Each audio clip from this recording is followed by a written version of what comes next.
लेके रहेंगे। सरकार सुन लो, सरकार सुन लो। भारत के इतिहास में ये पहली बार जैन धर्म की आस्था का प्रतीक भगवान महावीर स्वामी का मंदिर, विद्या का मंदिर, एचएनडी हॉस्टल और तपोवन को आज अंधेरे में रख करके बेच दिया है। जो उस कुल के वंशज हैं वो कुल के दाग बन के कुल के कलंक बन चुके हैं। गोखले डेव्हलपरला 3000 कोटीचा फायदा होतोय, पण त्याच्यामध्ये मुरलीधर अण्णा मोहोळ भागीदार आहेत।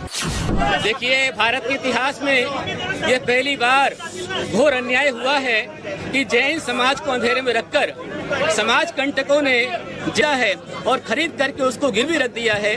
भारत के इतिहास में पहली बार हुआ है कि आज हमारा मंदिर बेचा गया है। भगवान महावीर आज कर्जे में आ चुके हैं। ये सबसे बड़ी शर्म की बात है।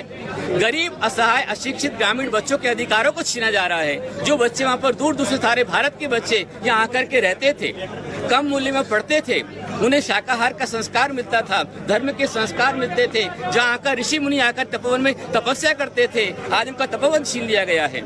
आज उन बच्चों का शिक्षा का अधिकार छीन लिया गया है। गरीबों के साथ में अत्याचार यहाँ पर किया गया है। धन के बल पर आज जो धर्म का क्षेत्र था, संस्कारों केंद्र था, एचएनडी हॉस्टल को आज छीन लिया गया है। जबकि एचएनडी हॉस्टल जो बनाया गया है, बनाने वाले दाता ने कहा इसे कोई बेच नहीं सकता है, ये चैरिटेबल ट्रस्ट है। इसके पीछे स्वयं जो ट्रस्टी हैं वो महाभ्रष्टी हैं। जो उस कुल के वंशज हैं वो कुल के दाग बन के कुल के कलंक बन चुके हैं। उन्होंने समाज को अंधेरे में रख करके, ट्रस्ट को अंधेरे में रख करके और इसको फर्जी कांड करके इसको आज उन्होंने बेच दिया है। हम किसी ट्रस्टी का नाम नहीं लेंगे क्योंकि मुझे किसी का पता नहीं है। मैं पद विहारी हूँ।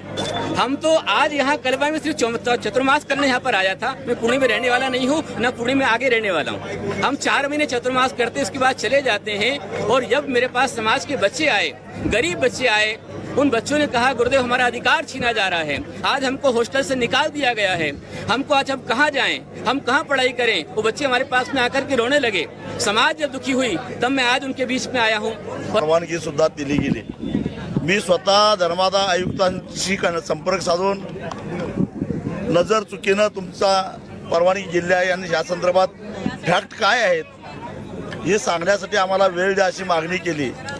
11 तारीख दिली, पण त्याच्या आधीच हा सगळा व्यवहार झालेला होता। म्हणजे इतक्या संशयास्पद पद्धतीने झालेला आहे। या गोखले डेव्हलपरला जे कर्ज दिलेलं आहे ते बिरेश्वर कोऑपरेटिव्ह क्रेडिट सोसायटी जी कर्नाटकातील आहे, मल्टीस्टेट कोऑपरेटिव्ह सोसायटी आहे, पण त्याचं हेडक्वार्टर चिकोडीमध्ये आहे। ते कर्नाटकच्या भारतीय जनता पक्षाच्या आमदार जोल्ले मॅडम त्यांच्या संबंधित त्यांचे पतीच माजी खासदार अण्णासाहेब जोल्ले त्याचे चेअरमन आहेत। त्याचबरोबर गोखले डेव्हलपर्समध्ये पुण्याचे खासदार आणि आता केंद्रीय मंत्री मुरलीधर मोहोळ यांचे भागीदारी आहे, हे त्यांनीच निवडणूक विवरणपत्रामध्ये दाखवलेलं आहे।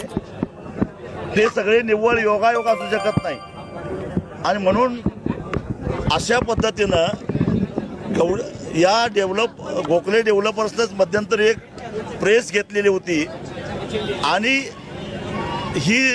हा भूखंड विकसित केल्यानंतर 3000 कोटी रुपये त्यांना त्याच्यामध्ये नफा होईल अशी त्यांनी मांडणी केलेली होती। ते स्वतःच म्हणतात।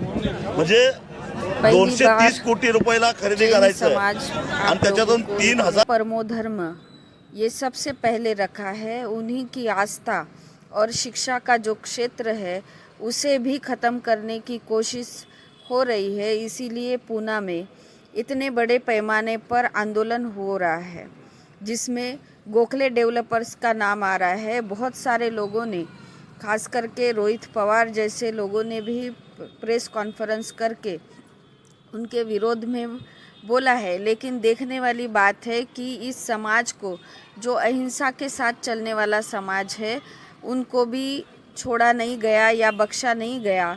और इसमें पॉलिटिकली बहुत सारे लोग इन्वॉल्व है, ऐसी भी चर्चाएं हो रही हैं।